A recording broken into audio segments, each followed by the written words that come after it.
I am Carol, and I have reached the age of 61. For almost 7 years, I have resided in this tranquil abode nestled in Northern Virginia. My children have matured, each carving out their own paths on opposite coasts, and I have come to embrace the tranquility, the quietude, the soothing cadence of mornings spent with tea and evenings lost in the pages of a book. I believed I had found my contentment. Perhaps I was. Up until the previous weekend. The rain fell steadily as he made his entrance. Daniel, a companion of my late husband from his university years. It had been more than 10 years since our paths last crossed. We maintained occasional contact. Seasonal greetings, a rare birthday wish, yet lacking in intimacy. When he called to say he'd be passing through Virginia and inquired about meeting up, I agreed without a second thought.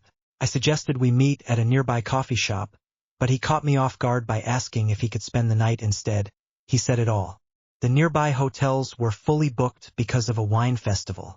After a moment of uncertainty, I found myself conceding. The guest room was immaculate, and he happened to be an old friend. It seemed quite innocent. Upon his arrival, the rain cascaded down in torrents. I opened the door, and there he stood, older naturally, with more silver in his beard. Yet that same easy smile remained. He entered with his overnight bag, carrying the fragrance of fresh rain along with him. We lingered in the foyer for a moment, exchanging polite small talk that felt a bit forced. But before long, we made our way into the kitchen. I brewed a cup of tea. He poured a splash of whiskey into his glass. We spent hours conversing at the kitchen island, sharing stories about my children, his recent retirement, and the places he had explored. It had been ages since I engaged in a conversation of that nature, one unburdened by haste or intention, merely a gentle stream of recollections, soft laughter, and comfortable pauses. In a fleeting moment, he leaned over the counter, gently tucking a strand of my hair behind my ear. I neither withdrew nor replied. I simply gazed at him. The moment slipped away, unspoken between us. At approximately 11, I guided him toward the guest room. The atmosphere is inviting, with fresh linens, a quaint reading lamp, and a window that opens up to the serene backyard. He expressed his gratitude with a warm smile, one that hung in the air for just a moment too long. I whispered goodnight, gently shutting the bedroom door, pausing for a heartbeat with my hand resting on the knob, my heart inexplicably alert. Uncertainty envelopes me as I ponder what stirred me from slumber at the stroke of midnight. Perhaps it was the wind gently rapping the branches against the window, or the unsettling awareness of another's presence within the house. I extended my hand toward the glass of water resting on my bedside table and came to an abrupt halt. Soft footsteps echoed in the hallway, measured and unhurried, each step taken with intention. With a gentle motion, I eased myself out of bed and carefully opened the door, ensuring no sound escaped. The corridor lay shrouded in darkness, illuminated only by the soft glow seeping from beneath the door of the guest room. Yet it was not emanating from a lamp. It flickered intermittently. Illumination by candlelight? My heart raced with a heightened rhythm. I approached the door and carefully eased it open. Daniel perched on the edge of the bed, a solitary candle flickering softly on the nightstand. He gazed up at me, initially taken aback, but then his expression softened. He confessed that sleep eluded him, an overwhelming cascade of thoughts. I crossed the threshold, a lingering uncertainty nagging at me for not simply retreating to the comfort of my sheets. "Are you all right?" I inquired, my voice barely above a whisper. He nodded, simply existing in this familiar space once more. "This house evokes memories of him. Your laughter resonates, of the essence of how things once resonated." I remained silent. I remained motionless, the flickering candlelight creating dancing shadows on the walls and illuminating his features. "Apologies if I overstepped earlier," he murmured softly, his gaze cast downward. "Your hair is a canvas of expression. I never intended to cause you any discomfort." I moved in closer. "I did not," I responded. He raised his gaze. In that moment, I glimpsed something profound in his eyes. Indeed, a sense of weariness lingers. Yet, there exists a certain tenderness, open to the world, recognizable. In that moment, as I stood there draped in my worn robe, my hair touched by the silver of time and my bare feet resting on the cool hardwood, a profound sense of calm washed over me. Fear had no place in this quiet space. I was not perplexed. I found myself at a loss, uncertain of what was meant to unfold in the moments that followed. In that moment, he extended his hand and softly brushed against mine, and all my previous notions of loneliness transformed. I kept my hand right where it was. In that fleeting moment, silence enveloped us both. His thumb lingered gently on the back of my hand, a warm and reassuring touch. The candle danced gently between us, its soft amber light enveloping the room in a warm embrace, as if we had drifted beyond the confines of time itself. In that fleeting instant, time ceased to exist. Only the soft rhythm of our breaths lingered, accompanied by the pulsating energy of unvoiced emotions. I settled next to him at the bed's edge. How peculiar, I remarked. My voice was scarcely more audible than the rain falling outside. How swiftly silence can begin to resemble companionship. Daniel offered a soft smile, maintaining his gaze unwaveringly. It doesn't strike me as odd, he remarked. Some silences, I believe, are truly earned. We lingered in that moment, our hands almost brushing against one another. His presence carried a comforting weight, a sensation I hadn't recognized as absent until it settled beside me. I had become familiar with the sound of my own footsteps, the solitary routines that defined my life as a widow. Yet, I found myself becoming aware of the gentle quality of his voice and the subtle way he leaned in ever so slightly as he listened. He shattered the stillness. Dear Carol, I assure you, I arrived without any expectations, truly. Yet, being in your presence once more awakened emotions I never anticipated experiencing.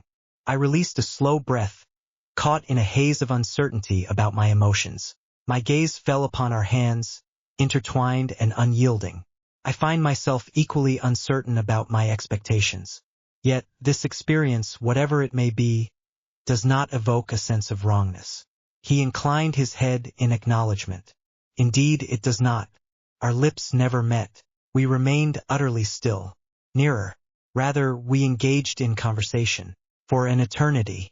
He recounted his divorce from a decade past, describing it as a quiet affair, devoid of drama, where love simply slipped away into the background, much like an old melody fading from memory. He spoke of his regrets, the words left unspoken, the way he occasionally longed for the version of himself that dared to dream without limits. I recounted the early years following Tom's passing, describing how the house seemed overwhelmingly spacious, and how I found myself sleeping on one side of the bed, a mere echo of routine. I shared with him my anxieties, my concerns about growing older, about fading gradually into the background of existence, about the nagging thought that perhaps I had already experienced my final fresh start. He listened as if no one had done so in ages. In that space between narratives and quietude, we found ourselves retreating to the bed, our backs resting against the headboard, shoulders brushing softly together. Between us, there existed no urgency, only a gentle warmth. In a tender moment, I rested my head against his shoulder, and he gently placed his cheek upon my hair. I shut my eyes. In that instant, solitude faded away. I felt detached from the essence of womanhood, as if I were on a quest to recover something that had slipped away. A wave of presence washed over me, a sense of safety enveloped me, and an unexpected vitality surged within. In time, silence enveloped us, not born of fatigue, but rather a soothing sense of ease. I rose gradually, and he trailed behind, guiding me into the hallway. As I was about to retreat to my room, he grasped my hand once more. "Thank you for letting me in tonight," he said, and I understood that he was referring to more than just entering the house. I clasped his hand softly, offered a smile, and made my way back to the bed. That night, after what felt like an eternity, I finally drifted off without the familiar whisper of solitude lulling me to sleep. As I drifted into slumber, my mind lingered on the gentle timbre of his voice as he uttered my name.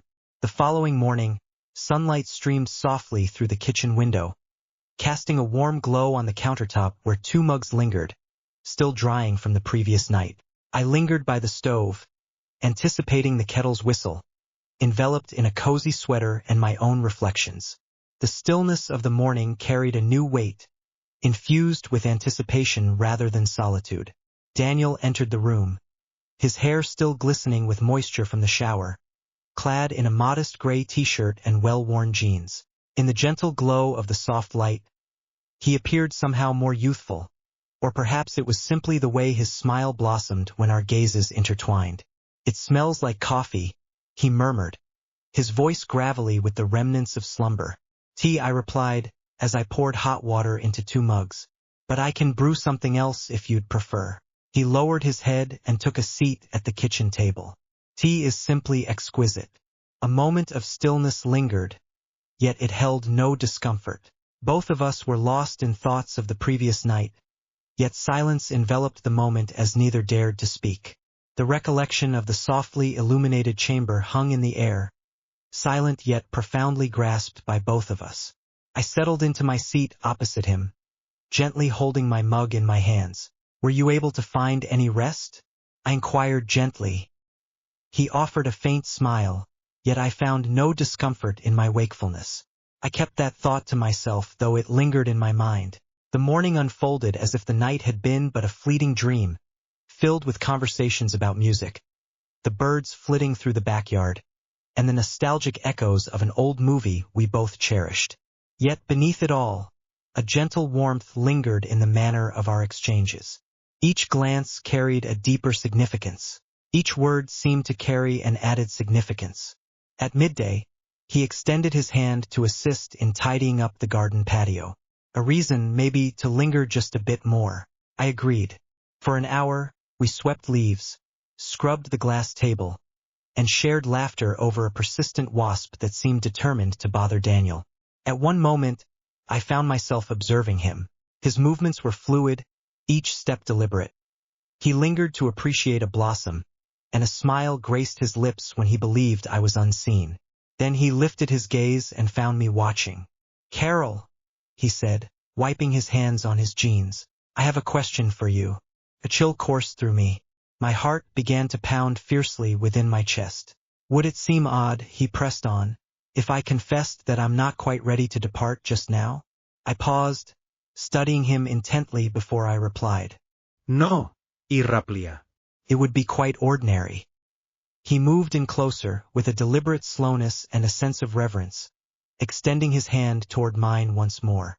"I'm uncertain about what this is evolving into or the direction it's taking. Yet being here with you ignites a desire within me to comprehend it all. Together with you." His words carried no weight of expectation, only a gentle sincerity that resonated softly. I nodded, and we lingered in that moment, his hand enveloping mine, the gentle warmth of the breeze caressing us. As the afternoon waned, we settled onto the living room couch, thumbing through a dusty photo album that had remained untouched for years. Images of Tom, our children, and moments from our youth. A surge of emotion welled up within me, yet it lacked any sense of pain. It resonated with humanity. Daniel took a moment, not to mend anything, but simply to be present. It anchored me. I gazed at him, a smile breaking through the veil of my misty eyes. "This house has borne witness to so much," I murmured. "Elation, sorrow, affection. I never imagined there could be space for something fresh." "There always is," he replied, his voice barely rising above a whisper. "At times we must simply turn the handle and step through the threshold once more." And in some inexplicable way, I understood that I had. As dusk approached, we found ourselves on the porch, the sun dipping low in the sky, its golden rays stretching languidly over the lawn. The breeze had mellowed, the birds had fallen silent, and the embrace of dusk enveloped us tenderly. I poured 2 glasses of wine, one a deep crimson, the other a crisp pale hue. He offered a smile as I passed him his drink, and we gently clinked our glasses in silence. The silence had taken on a new quality. It was never a matter of absence. It revolved around existence. Ours, a connection that transcended words, no longer requiring definition. I once found myself watching sunsets like this in solitude. I murmured softly, my eyes drifting beyond the trees. At times, I found myself conversing with Tom, though not vocally, merely within the confines of my mind. I struck my chest gently. I would share with him the events of the day, the beauty of the garden, and the moments I longed for him to have experienced. Daniel cast a glance my way, his eyes radiating warmth and steadiness. Do you continue to? There were moments when I would nod in agreement, though such instances have become increasingly rare of late. He made no demands, simply extended his hand and clasped mine gently.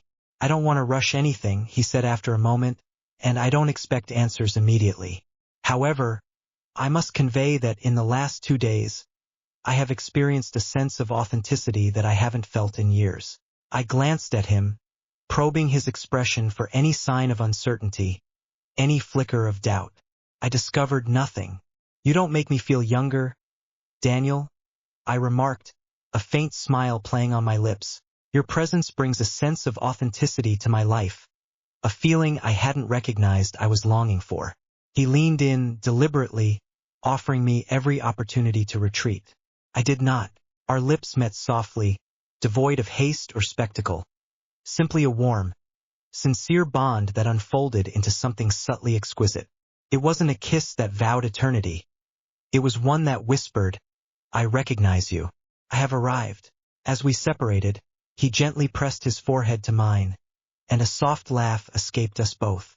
A laugh that unearths the past and ushers in the promise of the future. As the stars began to twinkle into existence against the deepening canvas of night, we retreated indoors. I extended the invitation for the guest room once more, yet an unvoiced understanding lingered in the air between us. Not merely an expectation, but rather a question, a realm of possibility. He lingered in the hallway, his gaze shifting from the door of the guest room to me. Where do you wish for my presence this evening? He inquired gently. I paused before responding, not from doubt, but from a deep respect for the significance of the moment. Join me, I urged. That evening we took our time. We shed not only our garments but also the burdens of years filled with fear, hesitation, and solitude. Our conversations deepened, our embraces lingered, and we slept entwined in a way that whispered, I trust you. I no longer fear being visible. At dawn, he prepared a simple yet satisfying breakfast of scrambled eggs accompanied by toast. From the doorway, I observed him, still clad in my robe, and pondered, I never envisioned this moment occurring at my age. Yet perhaps that is precisely the essence of it all. Love unfolds in its own time. At times, it lingers. At others, it returns, and occasionally, it arrives amidst a downpour, seeking refuge for the night and transforming everything in its wake. He departed 2 days later, yet not without a scheme for his return. We never assigned a name to what we were creating. We have merely vowed to keep the door ajar from now on. I have not for him, not to myself, not any longer.